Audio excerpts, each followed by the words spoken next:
Welcome. You're checking out The Laura Flanders Show. I'm Laura. In 2017, the mission of this podcast was more important than ever. The presidential election left just about everyone with a grievance. Americans were especially divided and at each other's throats. As is our passion, we set out to consider what might be growing beneath the surface, behind the headlines, off the radar of other media. In what felt to many like darkness, we looked for seeds. And what did we find? Here are just a few of the voices you would have heard on our program in the last 12 months. New ways of working, of governing, of partnering. Our many guests brought us stories of indignation and inspiration, even joy. I start every week by welcoming listeners and viewers to the Laura Flanders Show, which I call the place where the people who say it can't be done take a back seat to the people who are doing it. And they are, really. Now, we need you to become a sustaining member of this podcast. With just $2 a month, you can join with us and keep this half hour coming, free, public, and yours. If everyone listening to this year-end review contributed just $2 a month and shared this short podcast with, say, 2 friends, we'd have enough to remain fully funded all year long. So how about it? Stay kind, stay curious, and do your part. Spread the word. For everyone here at the Laura Flanders Show, I thank you.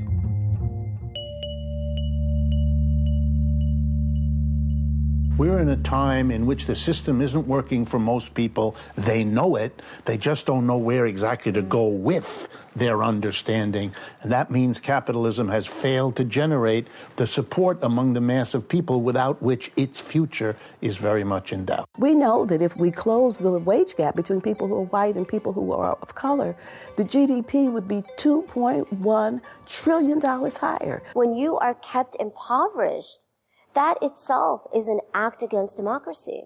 Keeping workers poor keeps them disenfranchised. While Donald Trump was doing everything to make as much money as he could off the government, we were winning real-world victories for you at the local level.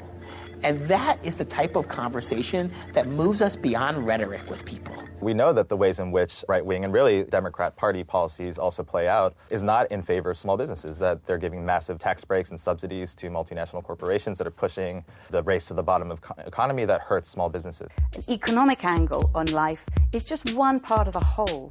We have to be rounded and work together and really embed economics back in the social world from which it came. We have the highest child poverty rate in this country and invest the least in our children. This is not coincidental. This book I kind of wrote in a little bit of a frenzy because I really wanted it to be out before there is a major crisis other than the crisis that is Donald Trump. Is the infrastructure the last thing that private capitalists have to exploit? It's like conquering a new country. It's the largest amount of wealth in the world that has not been privatized and grabbed. The Russians call it grabitization. Vulture funds, many of them from the United States, who've bought up huge blocks of Ireland and rental property and are operating effectively as a cartel, which is driving people out of their homes. More concretely, these are hedge fund vultures that have been preying on Puerto Rico for years, the same way they preyed on Greece, the same way they preyed on Spain, the same way they preyed on Argentina. Ordinary people help ordinary people. It has an impact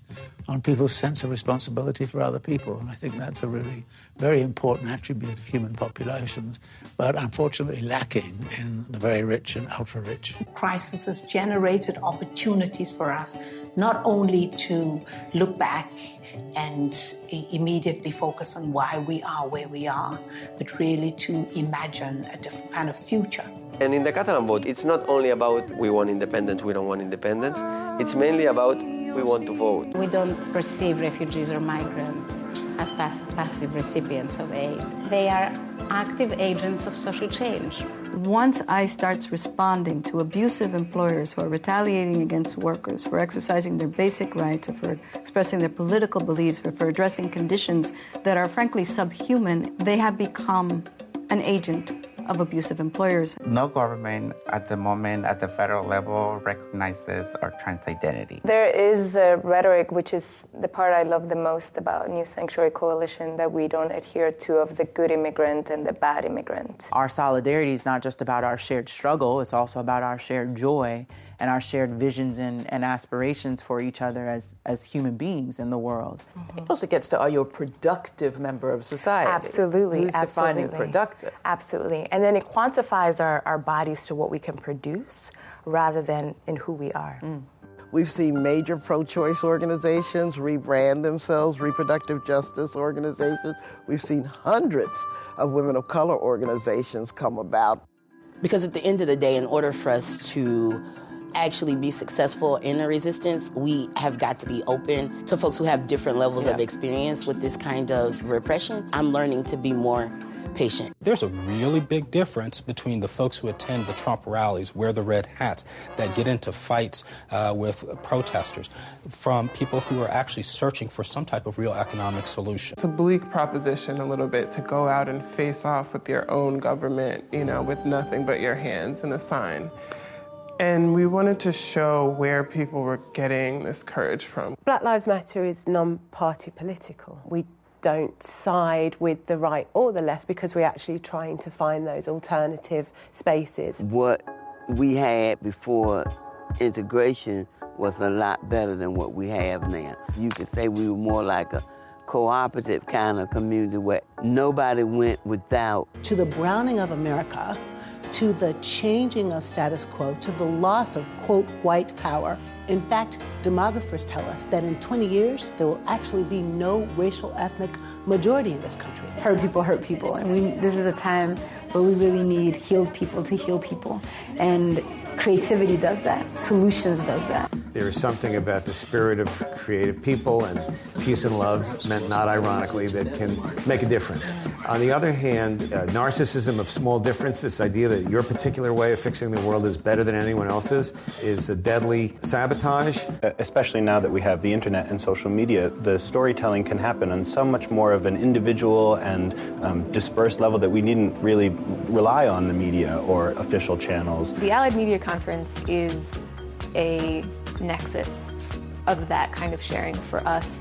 Our role is to hold that space and to make it the most generative space possible for these types of critical connections. The question of whether that whole upsurge of energy can be used not just to swell the numbers in street protests, but to actually engage with the Democratic Party in a new and dramatically different way is the big question of our time. This is that moment for building that kind of alignment, and I'm seeing that happen, and that's exciting. And I hope that as we navigate our way through this, that it will redefine how people work with each other. It's easy to join a movement when the movement's moving.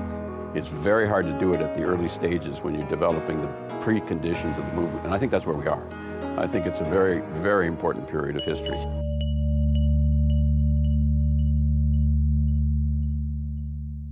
Next up, our weekly podcast, Standing Up to Big Brother with Denmori Soundarajan. This week on the Laura Flanders Show, can Americans learn about digital security from Dalit activists with experience in India? We'll find out and bring you some tech tips that you can use.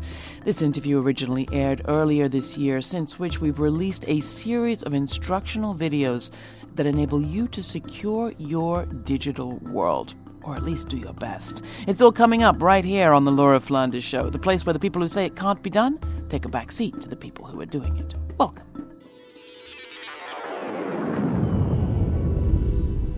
The Trump administration took office at a critical juncture. 8 years of Bush, followed by 8 years of Obama, settled nothing in the debate over our personal freedoms or the length government can go to monitor, gather, and intervene in our lives.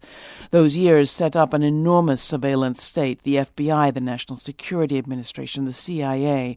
They're all the most powerful they've ever been, and that's the state that the Trump team inherited in January 2017.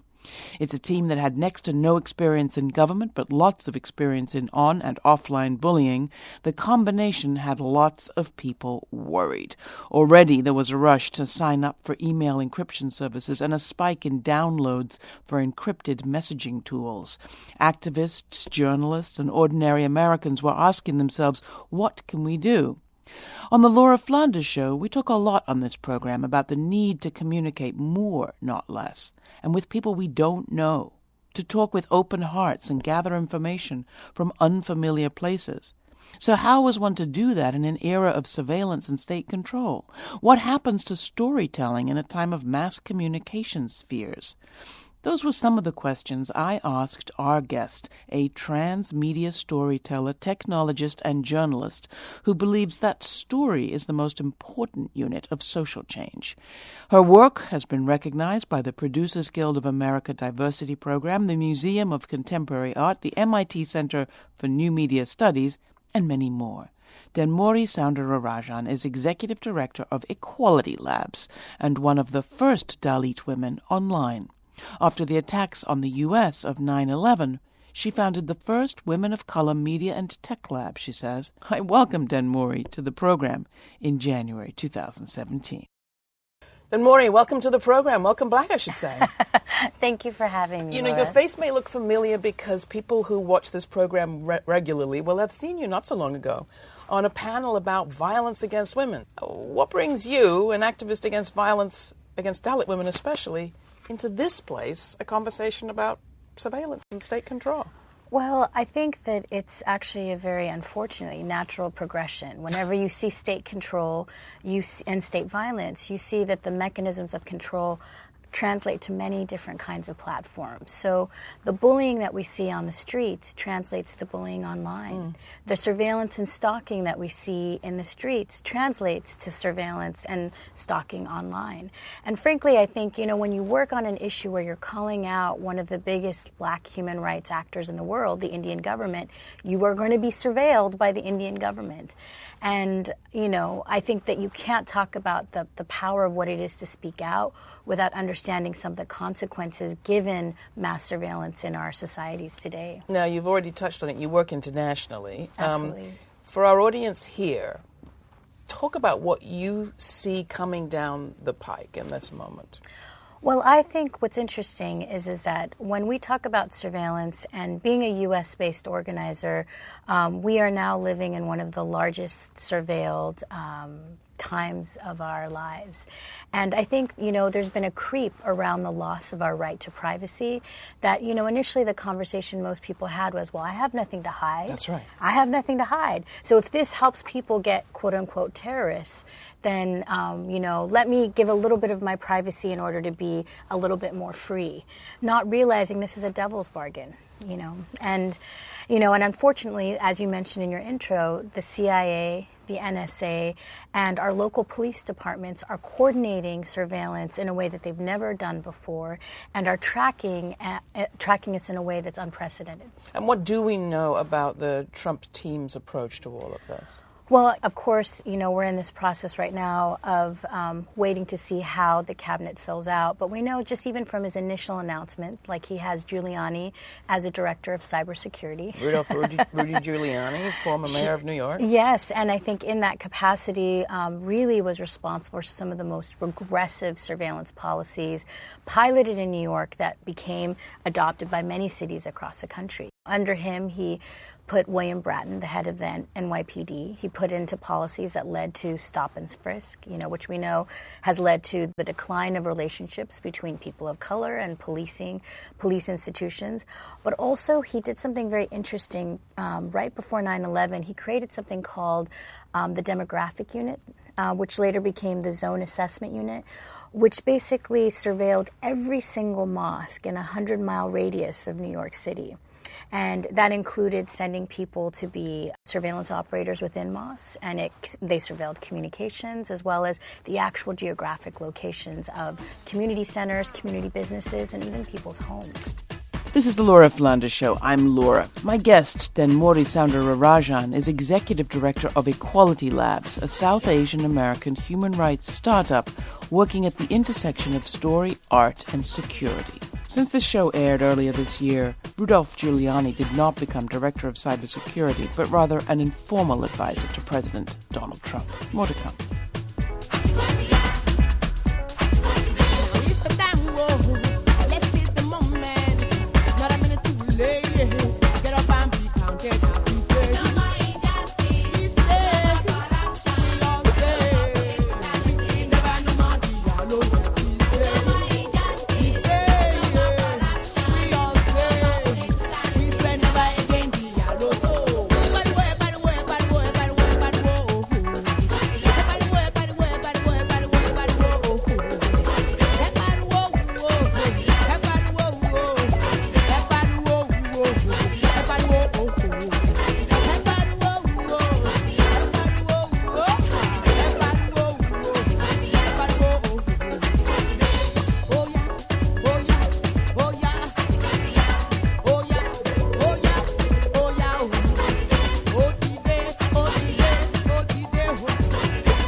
That was The Time Is Now by Masters at Work, featuring the wonderful artist Wumi. This is the Laura Flanders Show. Independent media is more important than ever and up against stiffer odds than ever, what with the overturning of net neutrality by the FCC. Make a year-end donation now at lauraflanders.com. We can't do this without you. While you're there, check out the digital shorts we created in partnership with our guests organization. That's Equality Labs. Then Mori Soundararajan is executive director of the lab. She talks in the next section about the intersection between policing and surveillance going back to 1713. So what you were describing so far has more in my mind to do with policing, they call it law enforcement, but policing than cyber technology and online surveillance. How do you see that part of this picture shaping up? Well, I think this is a really important point, because I think when most people think about surveillance, they think it really rose like with the rise of technology, that somehow when we started to carry devices, we became more unsafe with regard to our right to privacy. And we didn't? No, I mean, we've got to have like a whole reframe and understand that surveillance was always part of state violence and the U.S. settler colonial state. So what I mean by that is that even though we have the right to privacy guaranteed in our Constitution, that only guaranteed it for those that were white, male, and cis. If you were black, if you were indigenous, you were surveilled very heavily by the colonial administration that eventually became our government. So, for example, in New York City, in 1713, they passed this law called the Lantern Law. Have you heard of this? So during that time, because they were afraid of people mobilizing in the dark to resist slavery, anyone who was black and indigenous and over the age of 14 had to carry a lantern. And if you didn't carry a lantern while you were walking, you could be subjected to 40 lashes by your master and worse. And that idea was, at that time, that was the technology of the moment, you know, and it's the forerunner of what we see now when you go into, black and brown communities in New York City where they do those massive lights and you can't focus because they're so bright. Anytime there's been a shift in technology, we've seen it turned in a way to be able to manufacture control of the state of our lives. And at the very same time, there's a consumer strategy, too, in the sense that we've been sold that carrying our own lantern will make life so much easier. Exactly. I mean, but we have to think about, like, whether it's the iPhone or whether we're using Google search, the devices and these platforms, they're not really free. We're paying them with our data. Yeah. And what that means is like, for example, let's say you're doing a Google search and you're about to go to the Women's March and you search, what are my rights? Where's the location for direct action? How do I do civil disobedience? Just from a set of questions of what you put into Google search, you can be put into a database of people that they assume are going to be unlawful actors for that protest. So you don't need to be interrogated. You've already given it away in your search inquiries. So what do we do? Not search for that information? No, I think what we can do, and the way I talk about it, it's like harm reduction. So we know that these devices are going to leak data to people that want to do bad things to us. So we want to be able, and this is the conversation in digital security, is practice harm reduction by using circumvention tools. So things like Signal on the phone can really help you protect like your text messages and the way that you talk to people so that you're off of some of the surveillance grid for folks. You can also use DuckDuckGo as an alternative to Google so that you don't create like a data tracked search engine profile. So your searchers are kind of free from Google and Google Analytics. So that's a program that doesn't maintain a history of what you've searched for? Exactly. Or a cookie. Friendly name for something not so friendly. I know, exactly. And the other thing that I recommend is something like something to protect your network access. So right now, if you go to Starbucks or if you go to a Wi-Fi network in an organization, when you're connecting to the internet, you're connecting to the internet in the wide open. What you need is something like a condom to protect your access so that none of your data leaks. So to protect your network access, or give yourself that condom, one of the things that we recommend is something called a virtual private network, or using something like Tor. So I think that combination of using Signal, using a VPN to protect your network access, and then being able to use DuckDuckGo to anonymize your searches helps you be able to begin to start to take back some of your digital security. So half of my audience, I'm sure, is thinking, okay, now she just lost me. But the other half is saying, well, this is rudimentary and everybody should know. What's the truth about how tech savvy you need to be to do any of these things? Well, again, I don't think you need to be tech savvy at all. Many of these things don't require a lot of technical knowledge. They just require patience and also a collaborative community to help you understand what you don't know and to help you get to that point. And I think that's a big part of the work that we do in Equality Labs. Like, we are a women of color, gender nonconforming, trans-centered tech collective that really looks at saying that anyone can start to begin to protect themselves, and that self-defense really begins with community. This is not something where we can protect ourselves just one at a time. We really need to have a community coordinated self-defense. And a lot of that means centering not the technology, but centering our community conversations and our power together. Can you tell me a little bit more about what the lab has discovered in terms of what people are going through? Examples, maybe? Well, we did a series of rapid response trainings all throughout the country right after the Trump administration. And I think one of the things that was really alarming was that there was a lot of widespread paranoia and a sense that people felt very disempowered about how to be able to start to create some very common sense measures related how to deal with state surveillance, but also that most of the groups that are the most vulnerable also because of capacity. You know, most people are using Google Docs and are keeping their databases in Google servers because they don't have the money for paid services, you know, or they don't know that there are ways to protect your network access by getting a paid VPN versus like a free VPN or, you know, what have you. So I think part of it is just being able to provide compassionate, very rationed information at a time when there's a lot of disinformation. But also, you know, we've lived through massive surveillance in our communities before. This is what the heart of COINTELPRO was. And so I think this is also another really important piece, is that I think sometimes in intergenerational dialogues around surveillance, people feel, especially like parents like my mom's generation, feel like I don't have a place at the table because I don't even know how to really understand Facebook. Like my mom's always like, WhatsApp, what is that? How do I do that?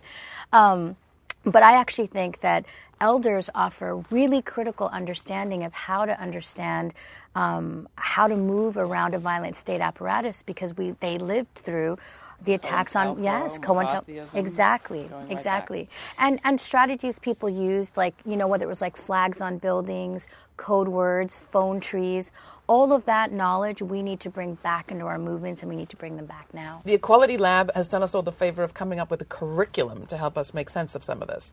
Can you tell me a bit about what's in it? Yes. So this curriculum was really a labor of love by women around the country to really look at the ways that we could create a curriculum that centered ourselves, our self-care, and our self-defense when it comes to operating in online spaces.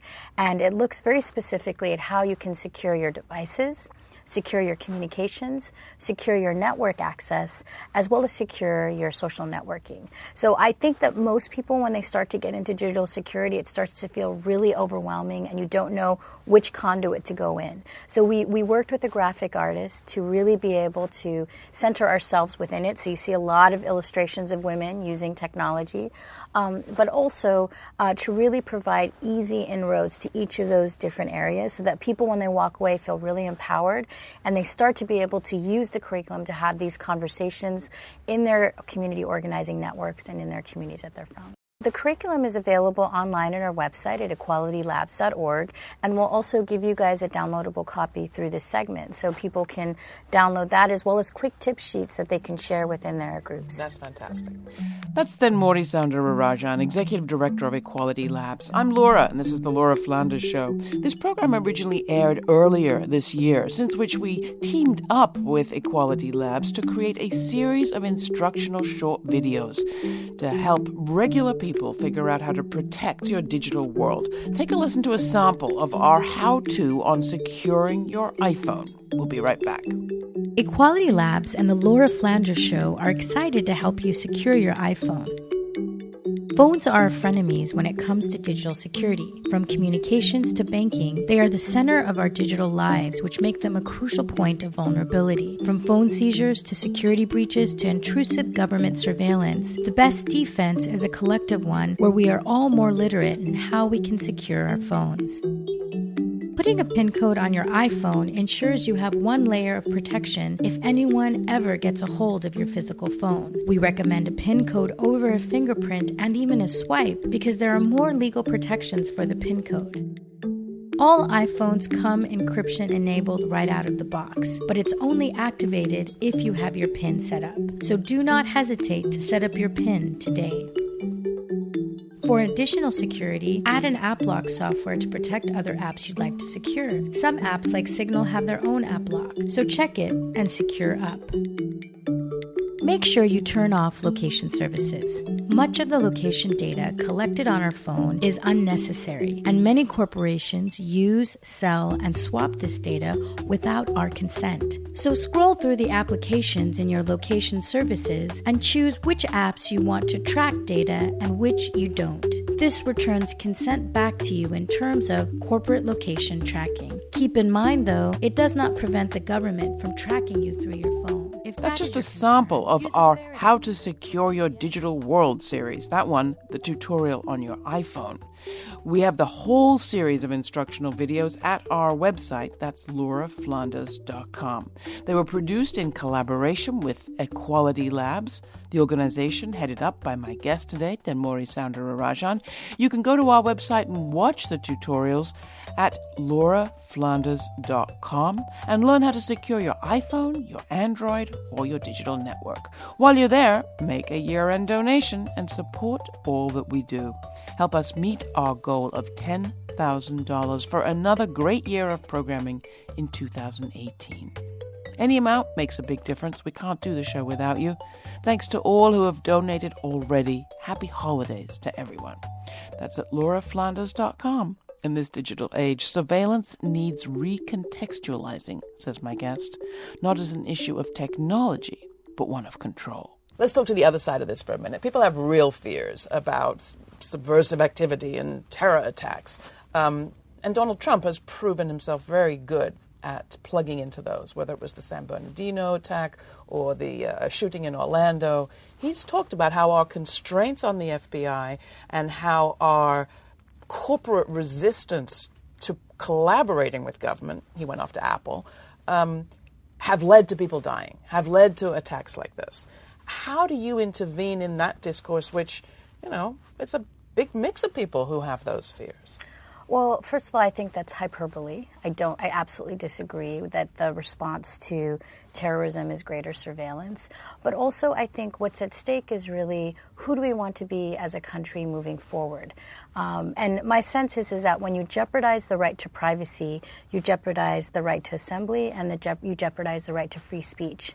Those three rights are the core of who we are as a democracy. Mm-hmm. And I think we can't afford that risk, especially at a time right now, to not be able to have those pillars strong strong and functioning. And right now, the right to privacy is extremely, extremely anemic, given the way that it's been eroded, not just by policy, but also by the corporations, frankly. And I think this is why the work of self-defense and looking at digital security as an important way that we kind of gird all of our movements across the board is one of the ways that we can make sure that we can organize safely through this next administration. But just to push you just slightly, what if you're not in an organization, you're not in a movement, you're not getting a whole lot of education, and maybe you don't have a big feeling about the nature of the state? You're just scared there'll be an attack on your school.